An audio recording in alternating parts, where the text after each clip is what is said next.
pleasure to have before me today a wonderful author who also happens to be my father, J. Michael Cleverly, who's published his second book, this one on family stories and how I found mine. Thank you for agreeing to meet me for this interview. Well, thank you for interviewing me. I have always said that and always thought that family history or family stories, if you start talking about those, the emphasis is always on family. The family of the two words, family is the important word. And if you can do family history together as a family and enjoy it together, that's really what it's all about. Indeed. So I guess that makes this family interview all the more appropriate. This is an enormous accomplishment what you did in terms of the time span of the research within this book. You're covering over 1,000 years. What made you decide to write a book like this, and what did you hope to achieve? Well, let me tell you, when my mother passed away, we of course went to her house and started packing things away after the funeral. And in the will, she had left me 60 years of genealogical research. And I was not a genealogist, or I hadn't spent a lot of time doing family history. One reason for that was because I spent my career 30 years as an American diplomat living in different parts of the world. And it was difficult not living at home or in the United States or close to my parents or family to really get into family history. And so it was something I just put off. And when she left that family history, and there was a lot of it, I first was a little bit unsure what I was going to do. And so we packed it up. And she lived in Idaho, and I lived in Virginia. We packed it up in boxes and shipped it back to Virginia. And it cost almost $1,000 to get all of the files back. There was so much of it. And when it finally arrived, I took it upstairs and put it in my walk-in closet all along one wall. And I left it there for year after year until my conscience got to be so critical to me that I really couldn't ignore it. So one year on New Year's Day, and we were going around the table trying to give our resolutions, what we wanted to accomplish over the next year, I said my resolution was to open those boxes and to start going through everything that Mother had done over the 60 years she did her family history. When I opened them and started going through them, I found treasure after treasure. It just seemed like so much work she had done. And I decided that all of this deserves to be somewhere more than in a file cabinet. And I started thinking, what if I picked up on some of these things that she had written a little bit about to find a lot about, and see if I could find out who these people were, these ancestors, what they did on a good day and what they did on a bad day. In other words, I wasn't just interested in the genealogical facts. I wanted to know their stories. There was one writer who once said he could write a history of the world from someone's living room, someone's home. And I thought, yes, you probably could. I wanted to visit the homes of these people if I could, and at least find where they lived. If I could find it on a map, that was great, but if I could actually go inside it, that would be really amazing. And so that was kind of the origin of this project. And I started thinking of it as a journey into the past, where I was going to discover people, and these people were my people, and I was part of their people. And some of them lived just a few years before. I knew some of them, and some of them lived 1,000 years before. And as I started gathering these stories, I started an amazing journey, which really, to me, was a fascinating moment. It took me 6 years to write this book, and it was eventually published by genealogical.com. But there's another story there. There's a parallel story, not just the stories of these people, but the story of how I found their stories. And that was every bit as interesting to me as I reflected back on it as the stories themselves. And so I called my book Family Stories and How I Found Mine. Well, I love how you described that the process of writing this book was one of discovery, um, learning. And I was wondering if you could return to this idea of this second discovery that you made about the second plot that took place over the course of the book, which was the process of learning how to do family history. And could you share some advice to other people embarking on the same journey, whether they be professional historians or whether they be amateurs who are starting out afresh? What advice would you have for them as they begin this process? Well, one of the things I found, not only going through my mother's papers, but also as I got more and more into it, is that there are a lot of stories all around us. Our parents, our cousins, our uncles, our aunts, our grandparents, our great grandparents, they all had stories. And we probably, or most of us, know some of these people. So I think the first thing to do in collecting stories is interview. The second thing to do is record. And the third thing to do is preserve. Let me give you an example. As I was getting into Mother's papers, when she started this great project of hers, she was starting from zero. I started with on the basis of my mother's 60 years of research, but she started from zero. Nobody in her family had done any family history before her. And so how did she start? And she started by interviewing everybody she knew that was close to her. And so she started this in the 1950s. There were no recorders or cassette recorders or videos or anything like that. She wrote down notes. And as I started going through these files, I found her notes. So my great-grandmother, my father's grandmother, lived next to us when I was small. And Mother spoke to her every day because we were neighbors. And as I got into her file, here were my mother's notes that she had taken from those discussions, and they were real and they were vivid. And so she did the first thing, she interviewed. And she had a step great grandmother. And so this was my step great great grandmother. And when I was very small, she was still alive. And I still remember going with my mother to interview her, Grandma Eddie, we called her. And when I was going through Mother's files, there were the notes from those interviews and those visits we made to Grandma Eddie's home when I was really very small. I don't remember much more than the canary that was there in the cage because that fascinated me. But Mother was taking notes. And sometimes even the notes were on the backs of envelopes. But anyway, she interviewed, she recorded, and then the question was preserving. And let me give you another example.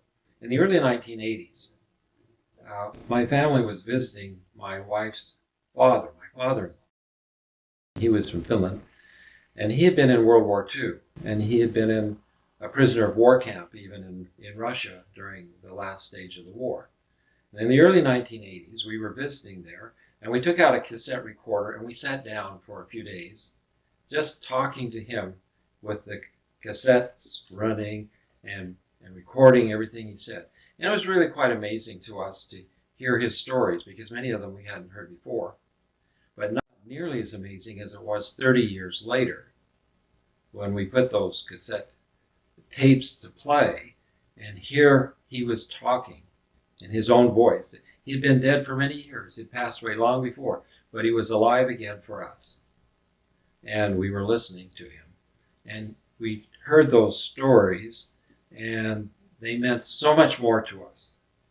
And as I started writing things down into this book about his stories.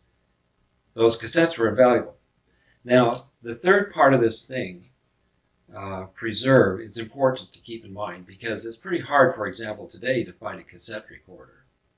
So if we had kept those, we did keep those cassettes, but it would be hard for us to play them today. But what we did is we had them converted to MP3 files that we could put on our computer. And once they were on our computer, then we could upload them onto the cloud. And then not only we could access them, but our family could. And once the computer broke down, we wouldn't lose all of our interviews with my father-in-law. They would still be on the cloud. And we need to do that with all of the things that we record. We may record in many different ways. We may use cassettes, we may use video cameras, we may have used the old Super 8 movie cameras. All of that media expires after a while, and we need to upgrade the media so that when we want to see what that recording was, what that interview told us, it's available. And it's not just available to us, it's available to our children. So that's the advice I would give for anyone starting out. It may seem really difficult for a lot of people to get into, if they're starting from zero, to get into this, where do I find these stories? But there are those stories around, but we've got to get them. And one thing that I would also advise is that as we look for the stories of our ancestors, we don't forget the history of their times. Because if you're doing just genealogy, what you're really focusing on is birth dates and places, and names and relationships. But if you're doing family stories, you want to know what these people were doing. And maybe they didn't leave you a diary. Most of them didn't. Maybe you can't even find any of their letters that they ever wrote. That's actually, the farther you go back, the harder it is to find anything there. But you can study the history. And the same things that were happening generally were happening to our ancestors as well. For example, in one case, I was trying to find out about my great-great-grandfather's great-great-grandfather. He was a Minuteman, and he marched to Concord on that very first day of the Revolution. And that's what I knew, because on the records I could find about him, they said he had done that, but that's all they said. But when I looked at his genealogical record, I saw he was born in Concord, and I started looking into the history of Concord. And once I got the history of Concord, I started reading about that day when the British marched to Concord and the Revolutionary War started. And I saw there were many other people with the same surname. And I started researching them, and they were his uncle and his cousins and his uncles and his aunts. And pretty soon, I had a whole group of people who fit into my family. And it didn't just end there, because then I started looking around a little bit more and doing some Google searches on that surname, and I found a reference to a document by the National Park Service that has the National Historic Park there, Minuteman National Historic Park in Concord and Lexington. And there was a house that belonged to that family that was preserved by the National Park Service. And so I got in touch with the National Park Service, and they said, yeah, we can give you, if you want to come up here, we'll give you a tour of the house and tell us what we know, tell you what we know. So you see, just simply by getting into the history of it, it expands, and you start finding the stories and not just the bare facts. And so I would say never ignore the history. Get into the history, and once you get into the history, you may find so many extra stories. What are the potential rewards from family history? Why should someone do it? Well, I think we get a lot of satisfaction by learning a little bit about our family. Family history is one of the most popular pastimes in the United States right now. And these online family history websites are really very popular. Second most popular category on the internet. So people find some satisfaction in that. But I don't think it's just some type of an aesthetic satisfaction. I think it's a very practical satisfaction that people get. People need their history. And you need to be able to connect back. As Bono from U2 once said, at some point it's dysfunctional not to know your past, not to know the past. And it really is. I saw an interesting movie once. This movie was about a man who had been attacked and severely beaten. And when he came to, he had lost his short-term memory. And it was really very difficult for him. He was to go from one moment to the next, because his memory would only last for a few hours or maybe a day at the most. And he found he couldn't really accomplish the things he wanted to do if he didn't have a longer memory than that. So he started writing things down on slips of paper. So when he lost that memory, he would be able to read it. But unfortunately, he would forget where he put the paper. So he even started writing it down on his hands. If there's something really important, he would have a tattoo made so that he would never forget that fact. Probably one of the things that people fear the most of anything is losing their memory. People worry about that, and they don't want to lose contact with the past. And there are a lot of good reasons for that. The past teaches us things. We feel like we are part of something. We belong to something that is bigger than ourselves. In this day, when we have so few elements in a community, a broader community, the community of our family is a big issue. And when we see how these people lived and how they suffered and everything, it gives us encouragement. A few years ago, one of our daughters had a brain tumor. And the night before her first operation, she had just read through one of the chapters I wrote and I'd sent to her. It was still in draft form. But it was about my great-grandmother and what she had gone through during her life. And when my daughter read that, she thought that was so important, she called her whole family around and they read the whole chapter together. And she wrote later to me how much strength that gave her so that she could get through the experience she had coming up. We belong to a great community of humanity, and that community doesn't all live today. It lives before us, and we want to belong to that. How has your understanding of history changed through the course of writing this book? I think I majored in history when I was at BYU, and took a degree in history, and we talked about all of the big events that happened in the world, and I was especially interested in European history. In the later stage, I did a master's degree at Harvard, which tended to focus on modern European history. So it was the big picture. But I also studied economics, and in economics, we studied microeconomics and we studied macroeconomics. Macroeconomics was sort of the big picture. Microeconomics was down on the ground, the little things. How has my interest in history or my view of history changed? I learned about microhistory from my experience, because these people were the people that made it work. These were the people who were there at the moments. In my book, I tried to focus on the key moments of history. The first day of the Revolutionary War, for example, or the Civil War. But I take my ancestors down on the ground, riding in the Kansas 5th Cavalry, or fighting the British there by the bridge in Concord. And this makes history something completely different than just reading about the event, reading about the people. And as I went through this and tried to gather these stories, it's like their stories were just waiting to be found so often. I felt that I just had to come and pick them up because they were there. And I started looking for them. So, yes, my concept of history changed a lot, and it made it a lot more personal, a lot more real. So, I just, at the end of this interview, wanted to thank my son, Mikhail, who has interviewed me and helped me do all of this. But behind the scenes, somebody else who's here, which nobody sees on camera, is my grandson, Asher, his son. So the three of us are making this interview together. And isn't that an appropriate way to be doing family history or talking about family history?